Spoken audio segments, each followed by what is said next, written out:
Suki Palangga, meron pa tayong Lucky Flower Clover Bracelet. And dahil napaka-nice talaga nito sa actual.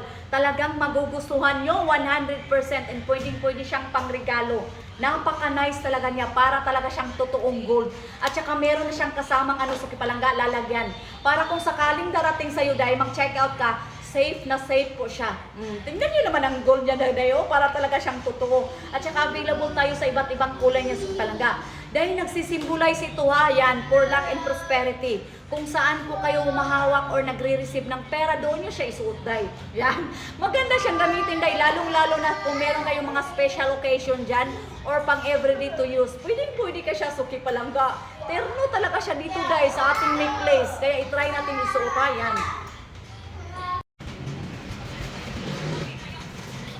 Perfect siya mga Suki Palangga. At saka nakaka-attract talaga siya dahil ay as in. Meron pa siyang allowance dayo. Dahil non-tarnish, non-fading, at saka higit sa lahat, hypoallergenic talaga siyang suotin. Yan. Kaya maganda talaga siyang i-check out. Huwag mo talaga siyang palampasin dahil eterno mo talaga siya dito Suki Palangga. Maganda talaga siyang gamitin. Lalong-lalo kapag may mga date kayo dyan dahil as in, talagang tataob talaga yan Suki Palangga. Kaya ang link nito daya, huwag mo talagang kalimutan dahil bisitahin mo naman Suki Palangga. Ilalagay ko na lang sa ating Hero Basket. Yan.